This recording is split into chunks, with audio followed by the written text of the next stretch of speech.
ఈరోజు మన గ్రామానికి విచ్చేసినటువంటి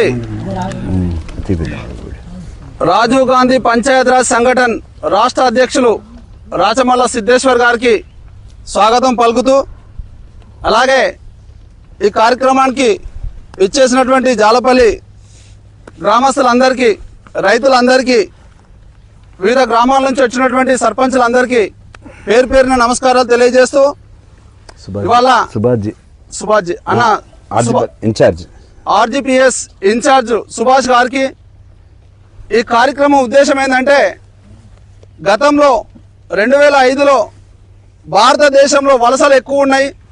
మన గ్రామాల నుంచి సోలాపూర్, భీమండి, బొంబాయి, దుబాయ్ వలసలు వెళ్తున్నారు. కుటుంబాలు ఒక దగ్గర, యజమాని ఒక దగ్గర ఉంటున్నారు అని చెప్పేసి శ్రీమతి సోనియా గాంధీ గారు మన్మోహన్ సింగ్ నేతృత్వంలో కరువు పని తీసుకొచ్చి గ్రామాల నుంచి వలసలు తగ్గించే కార్యక్రమం కాంగ్రెస్ పార్టీ తీసుకున్నది. గతంలో ఈ చట్టం ఉద్దేశం ఏంటంటే, పని కావాలని చెప్పేసి ఏ రైతు అయినా, రైతు కూలీ అయినా, నేను పని చేస్తాను, నాకు పని కల్పించాలని చెప్పేసి దరఖాస్తు పెట్టుకుంటే 15 రోజుల్లో మనకు పని కల్పించాలి. ఇది ఆ చట్టం ఉద్దేశం ఇది. ఒకవేళ పని కల్పించకపోతే మనకు వేతనం కూడా వచ్చేది. ఆ చట్టం చేసింది అట్లా కాంగ్రెస్ ప్రభుత్వం, సోనియా గాంధీ గారు, మన్మోహన్ సింగ్ గారు.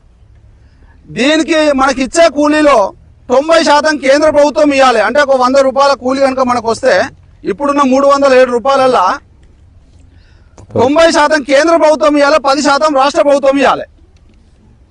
ఇప్పుడున్నటువంటి ప్రధానమంత్రి మోడీ గారు ఏం చేస్తారంటే, 60 పైసలు మాత్రమే కేంద్ర ప్రభుత్వం ఇస్తుంది, 40 పైసలు రాష్ట్ర ప్రభుత్వాలు ఇచ్చుకోవాలని చెప్పేసి కండిషన్ పెట్టిండు. గతంలో మనకి చట్టంలో ఏముండే, జంగల్ కటింగ్ ఉండే, చెట్లు కట్ చేయడం, లెవెలింగ్ ఉండే, ఫీడర్ ఛానల్స్ ఉండే, వ్యవసాయానికి సంబంధించినటువంటి మామిడి తోటలు కావచ్చు, జామ తోటలు కావచ్చు, నిమ్మ తోటలు కావచ్చు, తోటల పెంపకం అంటే రైతులు ఓన్లీ వరి, మొక్కజొన్నతో పాటు పండ్ల తోటలు పెంచుకున్నట్టయితే ఎక్కువ ఆదాయం వస్తాయనే ఉద్దేశం కొద్దీ ఈ పనులన్నింటినీ మనకు ఉపాధి హామీలో భాగంగా చేర్చడం జరిగింది.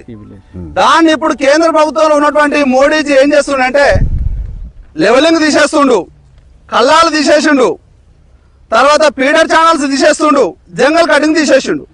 ఇక మనకున్న పనుల గ్రామాలలో ఏం నడుస్తాయి అయితే లెవెలింగ్ నడుస్తుంది, లేకపోతే కట్టలు ఉరాలు పోసుకోవడం నడుస్తుంది, జంగల్ కటింగ్ నడుస్తుంది. ఇవి తప్ప మన దగ్గర అయితే వేరే పనులు అయితే 90% ఉండవు.